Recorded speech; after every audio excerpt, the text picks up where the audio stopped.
shining lights! I'll kill your shining lights! Another well! Another life!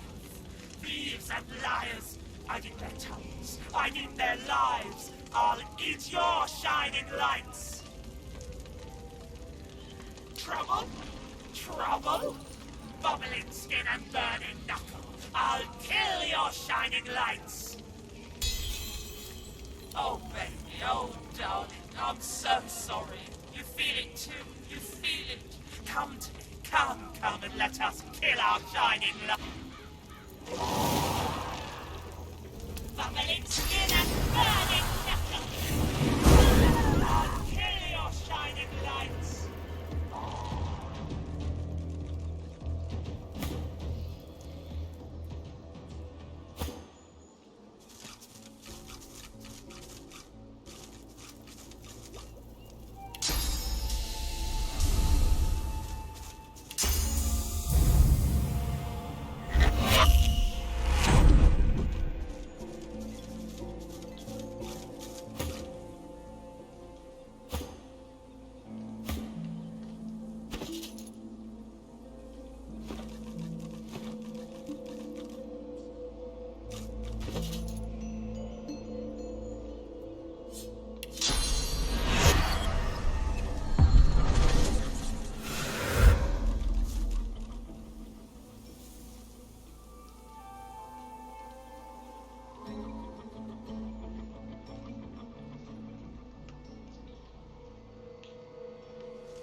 How fares the hunt, my friend?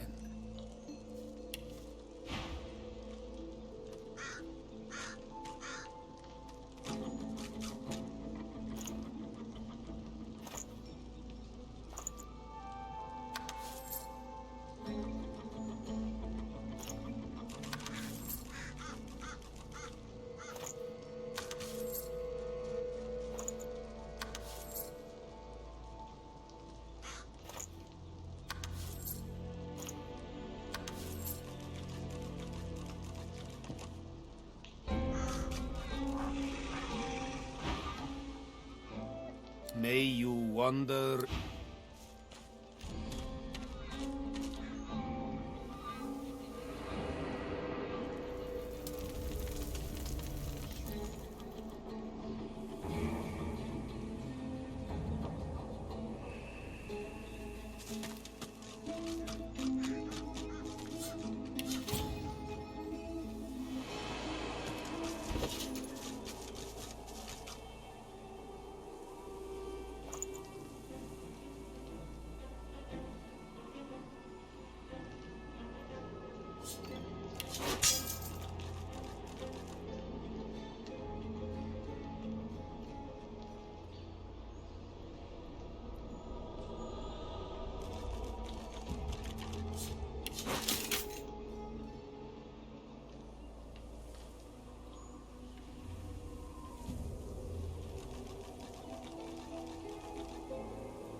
How fares the hunt, my friend?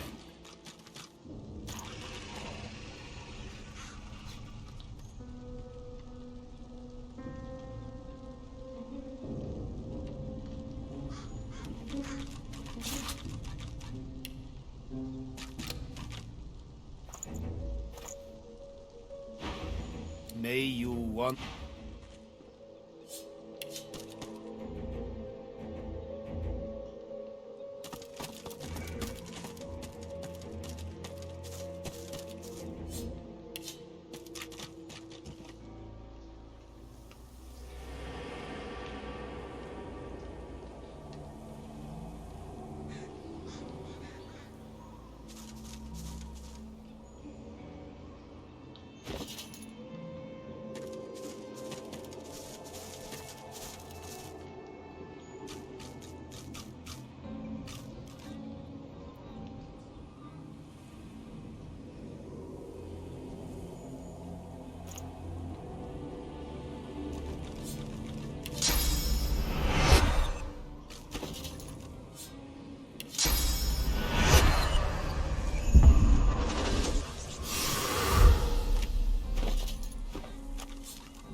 How fares the hunt, my friend?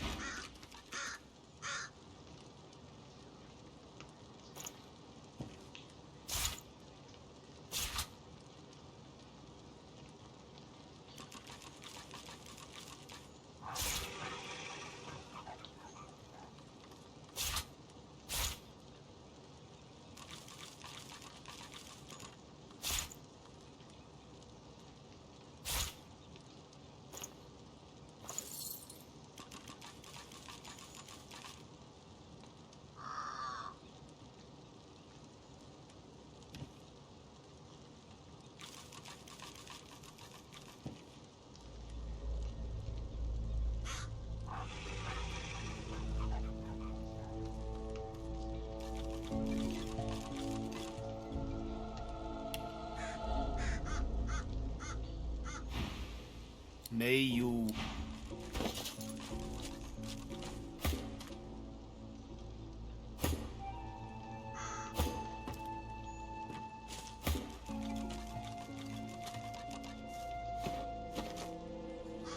How fares the hunt, my friend?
May you...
may take us to the island.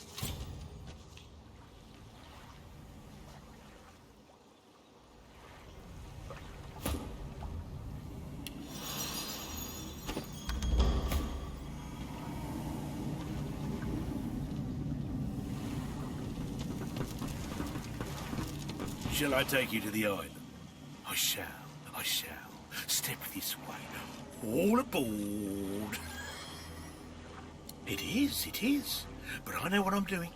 I've been working this crossing my whole death. Trust me. A trifling amount, I'm sure you'll agree. Payable in advance, of course. But that makes no sense. Think about it. You don't pay the ferryman until he gets you to the other side, out of fear that he'll murder you midstream, rob your corpse, and dump you in the water, my friend. If murder was on my mind, I could do the job right here.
Hello, sir.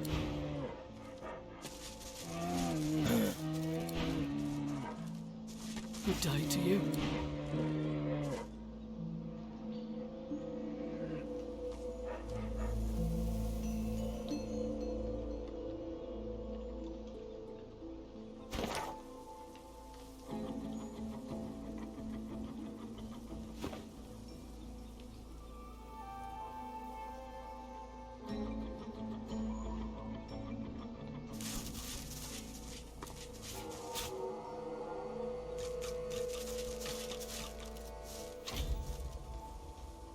Someone's already plucked this one.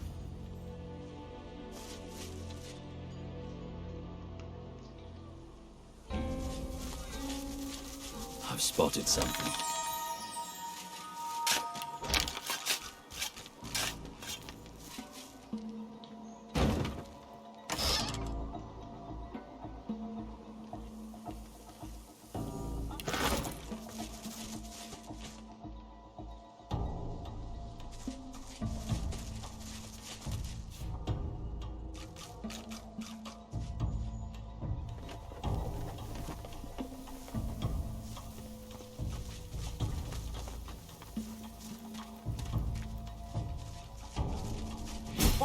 A haughty-looking undead woman, unmasked, surveys the ground around her, seeking something. Suddenly, her head swivels, and she trains an imperious gaze upon you. What side do you take? Her voice is clipped and detached, with metallic overtones. It even seems to echo, as if she's speaking to you from very far away. She cocks her skull to one side with a nightmarish creak. Though her shiny visage is completely devoid of emotion, you sense confusion in her manner. Confusion and more than a little scorn. Quick now, quickly. Do you support Divine Order or Black Ring? They most certainly are not. But so long as you do not pledge allegiance to the Ring, we can talk. Perhaps even trade. I have books, though I hate to part with them.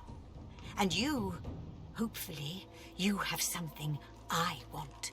Eithne was my name. She slaps her face violently as she corrects herself, dislocating her loose jawbone and powdering the earth beneath her feet with bone dust.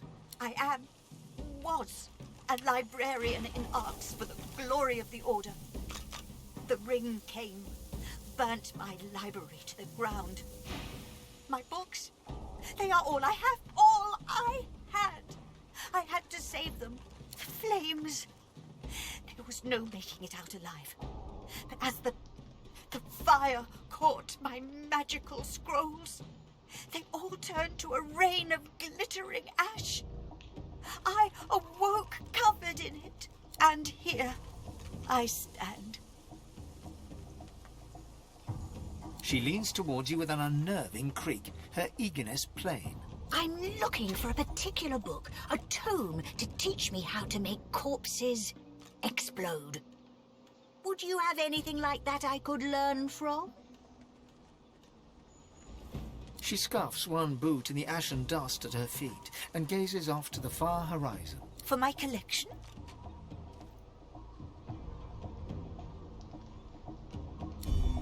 None of your beeswax. I pay good money, that's all you need to know. Have a look. Mind you don't tear any pages now.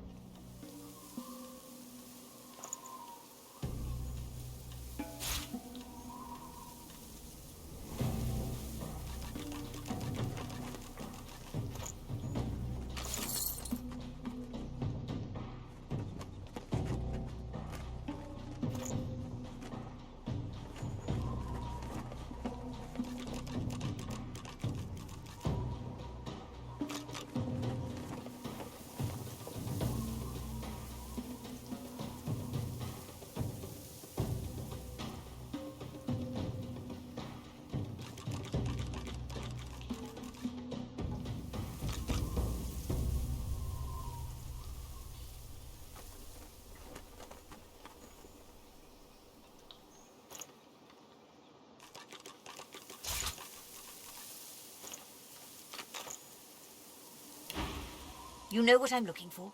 Come back to me if you find it.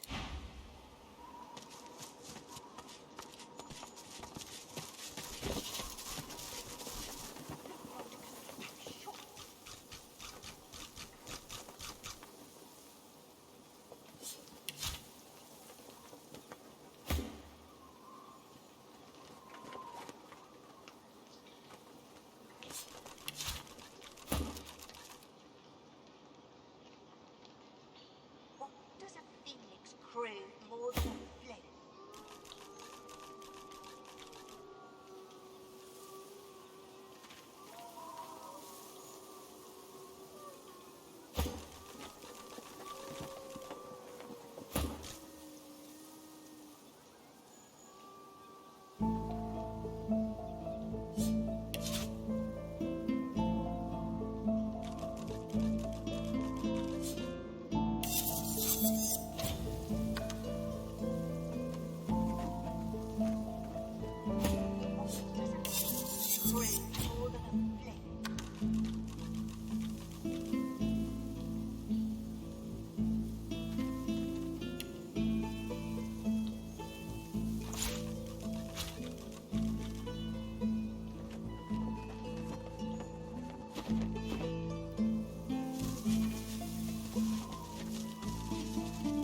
Do you have it? Do you have the little corpse-related book I seek yet? Not like it's some common parlour table book. I'm looking for something more particular. A tome to teach me how to make corpses explode.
executioner's blade hovers inches above a young woman's throat. The nearby magister drones a prayer with all the passion of a silent monk's empty gaze. The divine does not absolve a traitor of his grace. You've tended not to the seed the seven have planted. Without faith, it cannot flourish. They don't deserve to hear the rites, but I'm no barbarian, not like them. He nods to a bloody corpse in magister's garb, crumpled in the doorway. If you're on the side of the law, that's the kind of welcome this family offers. But vile sorcerers, you clothe and feed them. Ain't that right, woman? The young woman squeezes her eyes shut in terror, but says nothing. The executioner raises his blade. The magister slides his finger along the shivering woman's cheek and motions to the executioner to stand down. Oh, but you are such a delicate thing, aren't you? Very well. We've given the wolves and worms enough to feast on. Besides... He passes his gaze over the woman's remaining family, then to a corpse bleeding out nearby. A child's corpse. You prefer death to living with your fatal mistake. I trust you'll all remember your lost little boy the next time you think of defying the order. Not just one sorcerer, two. Master and apprentice. White Magister Jonathan's got the greenhorn on the ropes right now, no doubt. Only a matter of time before he blabs about that mentor of his. He'll talk. They always do. Now move aside. We've got business elsewhere. Of course.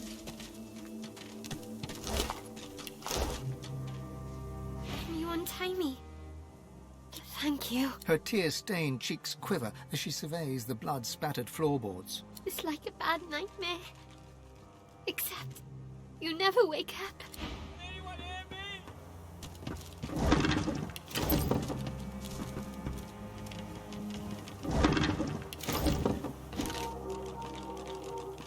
Oh, thanks, stranger. But please, don't go. Not yet.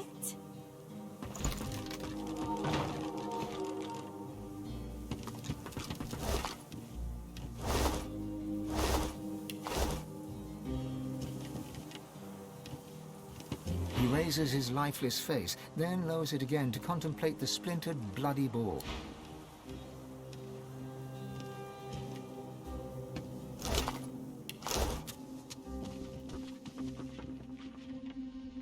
God, have mercy on us.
Ivan, good to see you again. Of course. Told you I would, didn't I?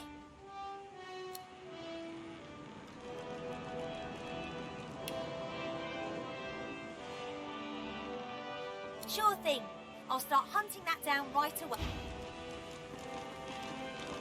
Keep distant. My own demons haunt me too closely. I cannot also bear the burden of yours. Whatever type of companion you need, I can provide.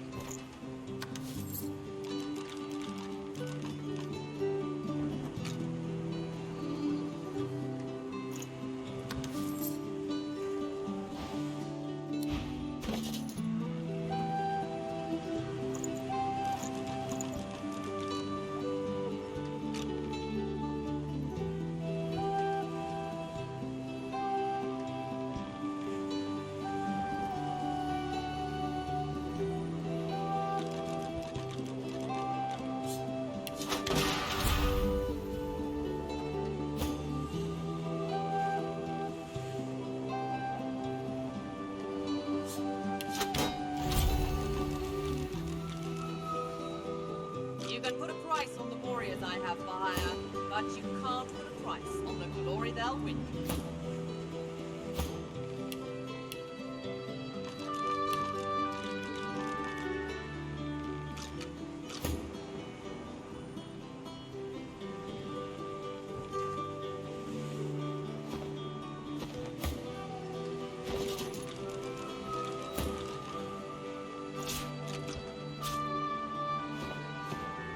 Keep distant.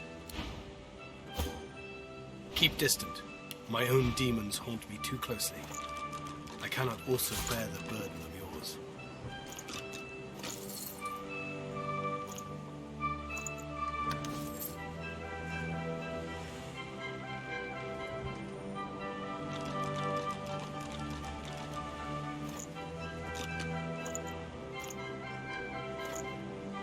No one's ever regretted having extra help in a fight. I'll guarantee you that.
The spirit does not...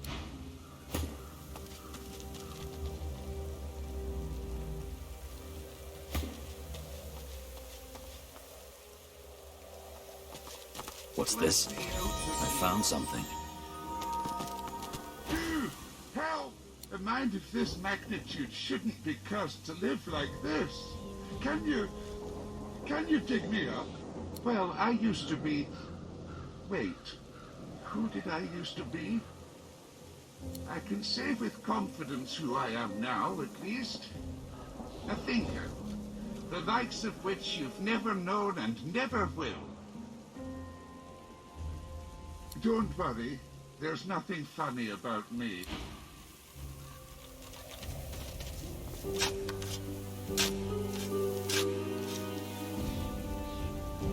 The skeleton tries to brush the dirt from his clattering bones, then frowns. The moistest bits are still stuck in his cracks and crevices. Thanks. You're probably looking for a reward, but I haven't got much. Except, you know, the wisdom of the ages. He pokes a finger against his ossified head. I'm a bit of a philosopher, you see. Not much else to be, what with all that thinking time. Are you questioning my intellect? You think you say more sooth than me? A verified soothsayer? The skeleton pauses and sighs, then straightens his spine with a clatter. A soul bond will settle it. A battle of wits.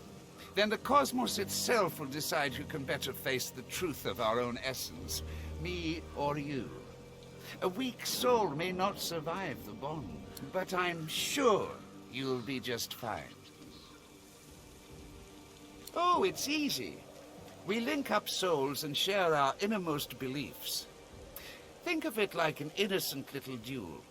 The winner remains comfortable with their personal truths. The loser, well, battle is dangerous, is it not?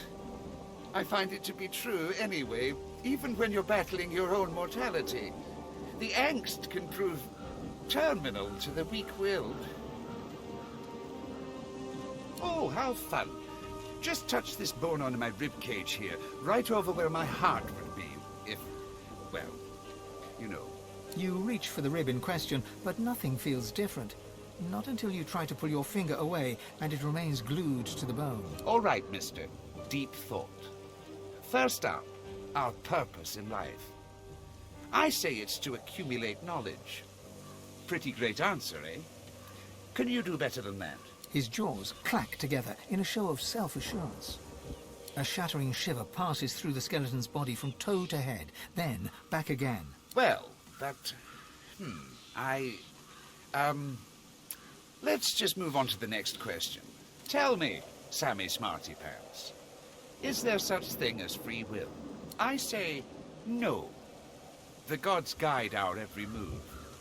I dare you to outsmart me now. Oh, gods, I can hardly bear to. All right, I need to get a hold of myself. The skeleton hangs his head low, then yanks it upwards again. One last query. Is there a difference between right and wrong?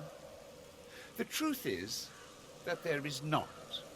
Only action and consequence. Oh-ho! I got you there.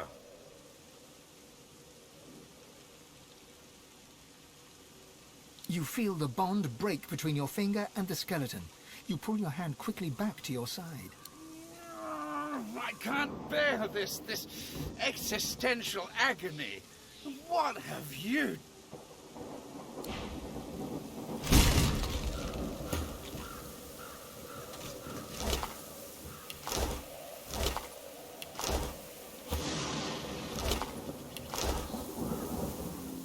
More not for Crispin, a simpleton's idea of a clever man and a poor man's idea of a rich one.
You won't take it off me!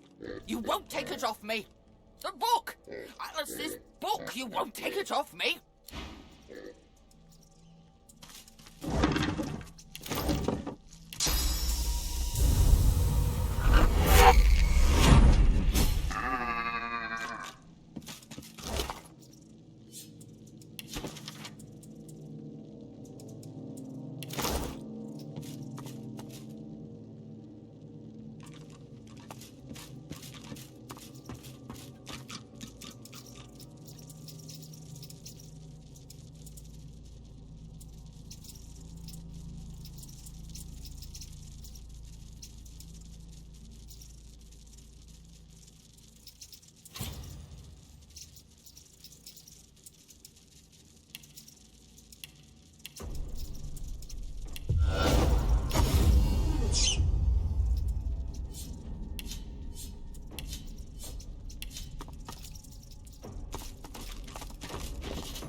It's so gratifying when all my hours of arcane studies pay off.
Oh my God, stop looking at me!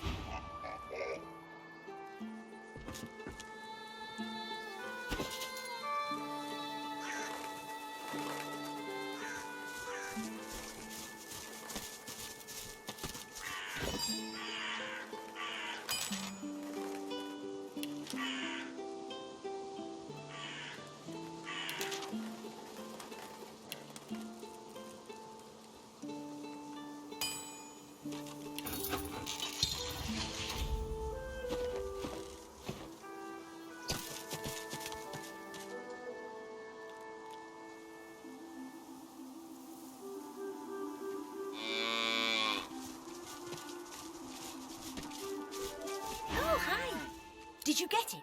Did you get the potion? Oh, I only need one. Geraldine, that's great news. One each. These will take effect any moment now. I can't thank you enough. Thank you. Is that thanks enough? My potion's starting to work, Mabel. Here we go. If I never see another That's again, better. it'll be too soon. Oh, hi! Nice to see you. Bye then. Are you regretting asking for my milk? That'll teach you to make assumptions. Glad to see you. You still have my gratitude. Thanks for keeping quiet about. you know.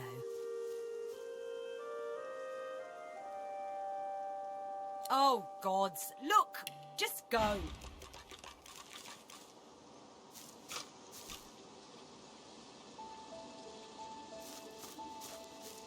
I like this place. It's nice.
Lucian's blessings, but I can't bring myself to do it. That creature. The two paladins Gareth mentioned are arguing in front of the door to the modest farmstead. As they notice your arrival, they stop talking and look at you quizzically. We're guarding this house. Wise to stay well back. There's a bunch of silent monks inside who've tasted blood today. Already killed in there, so they did. They didn't kill anybody. The magisters who controlled them did. You know Donna, she wouldn't hurt a fly. Not until they turned her. But they did turn her. And now she's not Donna anymore. Get it through your head. The poor creature should be put down. No, wait! Surely, maybe someday they can be fixed. When all this source nonsense is over. The other paladin rolls his eyes and shakes his head as he turns to face... In any event, it's our business, not yours. You just stay well away from the door and you'll be perfectly safe. You can't do that. They were people who were loved. It's not right to butcher them like cattle. You're right. Here, take the key. We'll leave you to it. I don't want to see Donna like that again. You'll remember her as she was, Jad. The real her. Paladin William nods his thanks to you. And with a last sorrow-filled glance at the house, Paladin Jad turns to follow his companion away. But, fine.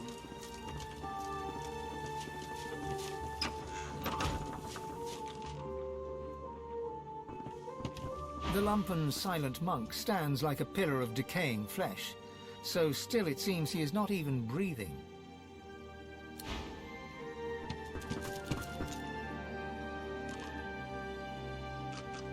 The silent monk looks like she was only recently converted.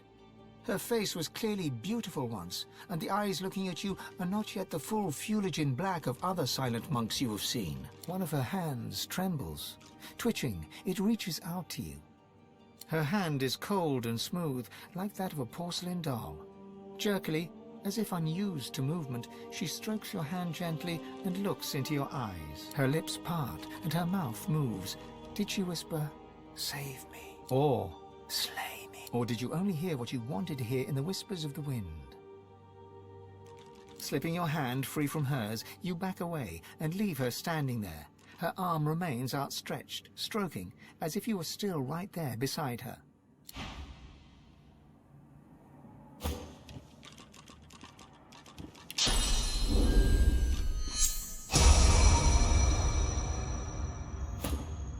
The silent monk stands with one arm outstretched, stroking the air in front of her.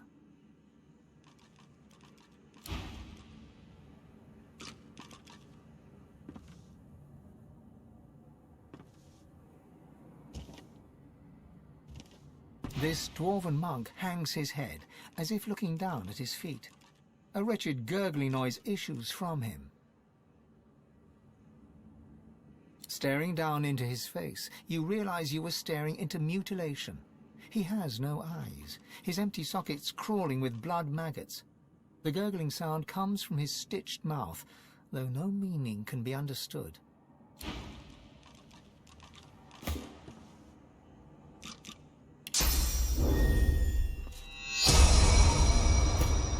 The silent monk sways.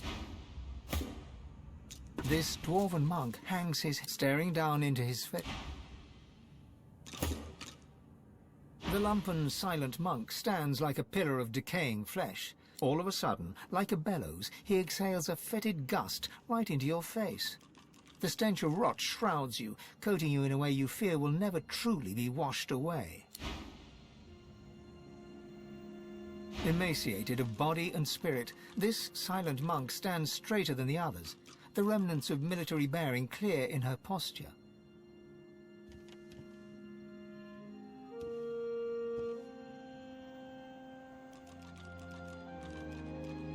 This must be Donna, the one spoken of by the paladins guarding the door. She gives no indication at all that she has heard you, save for a single tear dripping from one eye.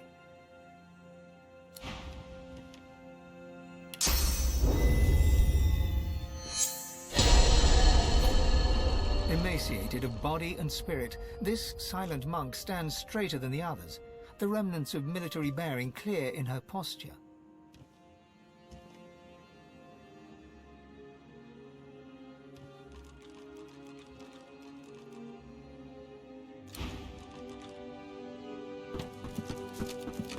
A spillage all over the floor.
You see yourself in the mirror.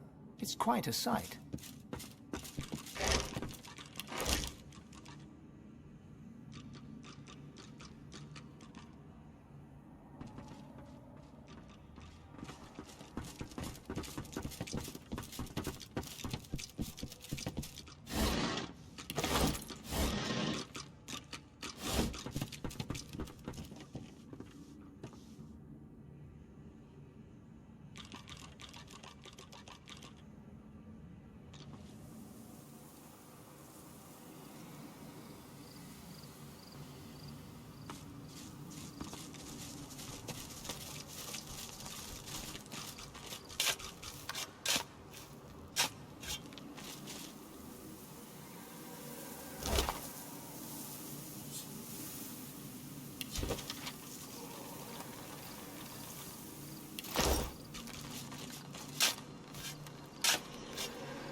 something.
If it's ever...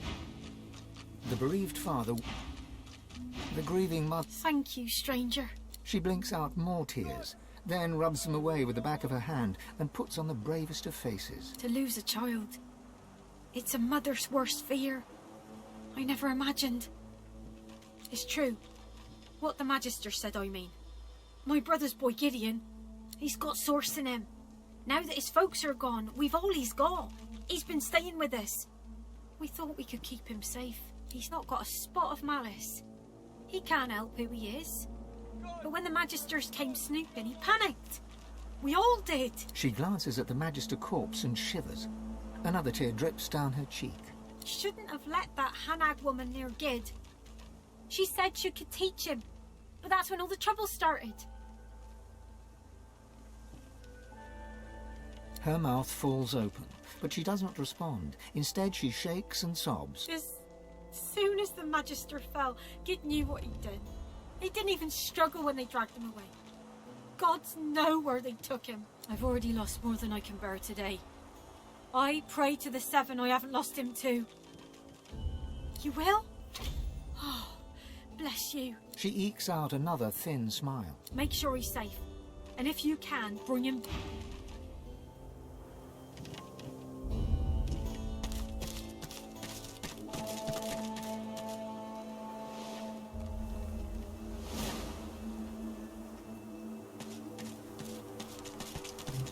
Don't hurt me.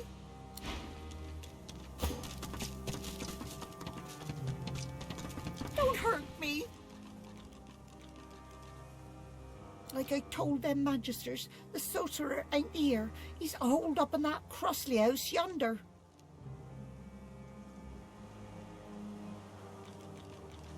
The colour drains from her face. Well, I didn't mean...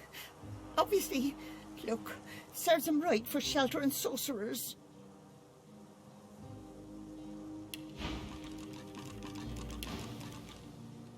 Magisters told me to stand out front till they caught the sorcerer, and I don't want to upset them when they're on the warpath.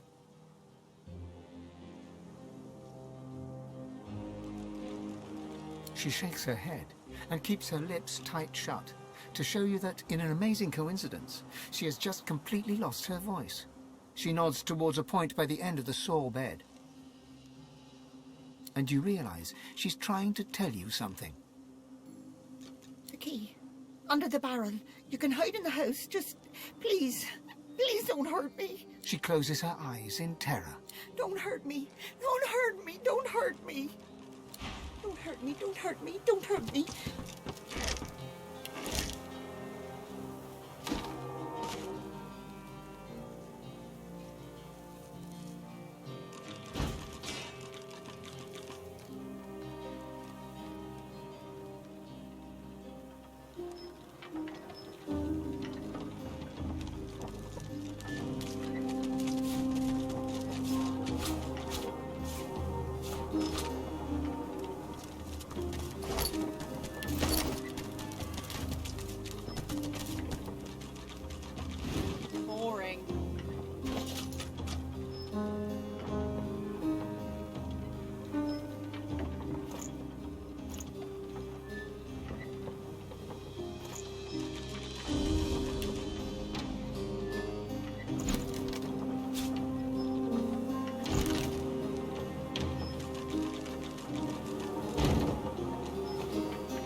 She shivers in fear. Don't hurt me, don't hurt. Don't hurt me, don't hurt me, don't hurt me.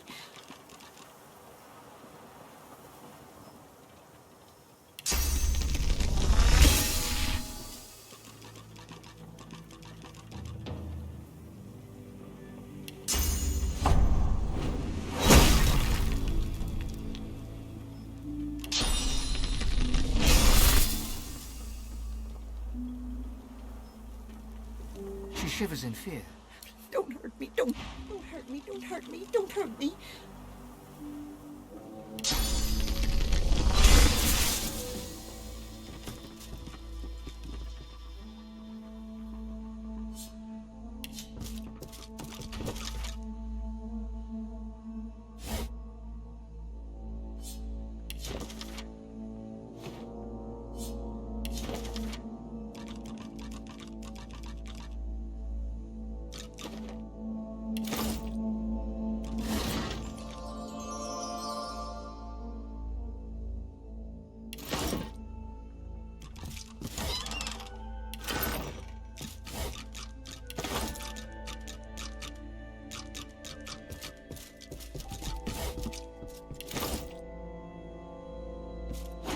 Junk.